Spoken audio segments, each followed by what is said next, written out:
Continuamos esta noche en Minuto 1 marcando la realidad, lo que otros no te cuentan y que aquí diariamente te contamos. Lo marcamos al principio, fuerte homilía del titular del episcopado argentino, Monseñor Oscar Ojea, marcando el duro momento económico y social de la Argentina.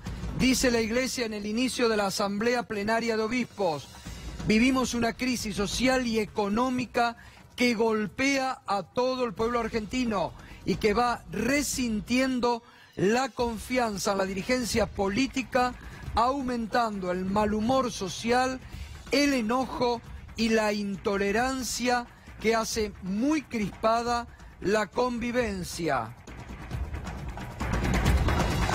Nunca nos habíamos imaginado que íbamos a estar delante de estos problemas cuyas raíces y motivos a veces nos cuesta entender.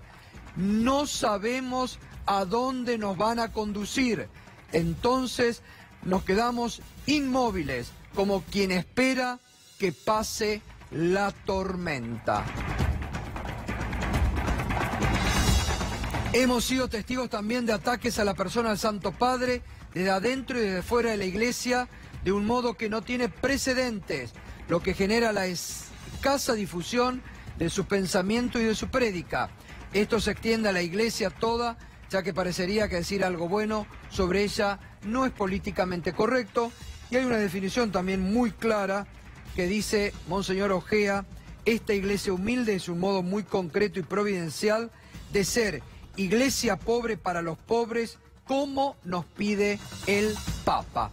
Toman la misma línea pastoral del Papa Francisco, y también esto es un poco para terminar con la polémica de lo que se había hablado en la homilía frente a sindicalistas y mundo social que se dio cita en Luján. La Iglesia marca una vez más no solamente la opción por los pobres, sino que le hace una crítica muy dura al actual momento político y económico del gobierno. Eduardo quería decir algo. Sí, tengamos en cuenta que dicen que ya hay un acuerdo para un dictamen en el Senado de la Nación que apruebe el presupuesto, la ley de presupuesto.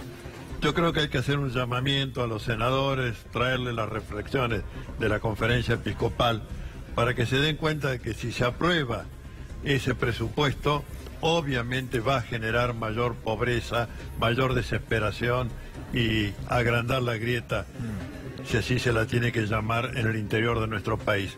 De manera que lo que se le pide a todo mandatario es: respete el voto por el cual fue ungido senador. Usted representa a una provincia, y si realmente van a aprobar definitivamente este acuerdo con el Fondo Monetario Internacional, sin conocer el texto, porque no ha recibido nunca el Congreso el texto del Fondo Monetario del acuerdo, están olvidando una cláusula, el inciso 27 del artículo 75 de la Constitución, que dice que le corresponde al Congreso aceptar o rechazar los tratados o acuerdos con entidades financieras.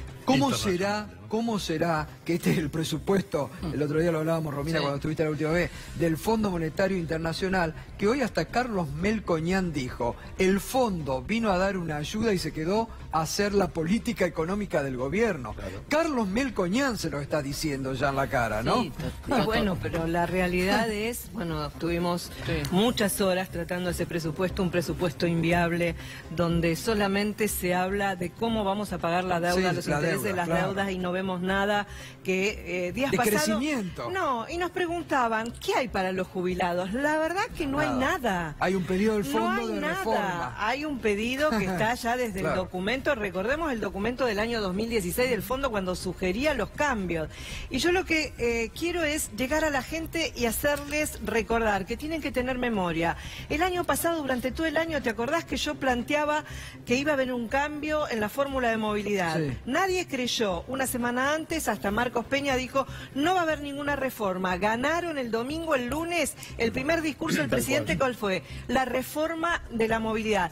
Que recuerde la gente que el año que viene ya están diciendo que no es el momento oportuno y propicio para la reforma. Que recuerden la gente que Sí, van a ser durante todo el año. Si son reelectos, van a presentar, y va a ser drástico, va a ser drástico. No, yo creo que hay que seguir enfrentando este presupuesto de ajuste, este presupuesto del FMI. Creo que tenemos que plantear que todas las centrales deberían convocar un paro activo nacional. Tenemos una línea que me olvidé de preguntarte sobre lo que quiere el gobierno, el protocolo antipiquete para evitar los piquetes. Bueno, mira, una primera reflexión. Todos los afectados por esta política económica no entran en una vereda. Así que el intento de que no nos movilicemos, de que no cortemos una calle, de que no molestemos al tránsito en las movilizaciones que ya hay y que va a haber, hacen que ese protocolo antipiquete que ya fracasó apenas asumió el gobierno, ahora con el Código Penal, no se puede gobernar con el Código Penal. No se puede, porque justamente es inviable, porque es el choque con las masas que se van a movilizar para enfrentar esta política de ajuste. Así que creo que el 14 tenemos que volver a movilizarnos masivamente. Gracias, Rubina, gracias, Mirta. Gracias. Doctor Barcesá, gracias, doctor. Compañeros, hasta mañana. Marcando la realidad siempre junto a usted.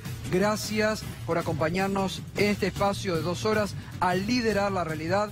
Gracias por habernos permitido también en octubre, como en todo el resto de este año 2018, seguir siendo el programa líder en la televisión por cable de la República Argentina. Voy al encuentro enseguida tras la pausa de Marcelo Esolotto, que comienza Desafío 2018 enseguidita.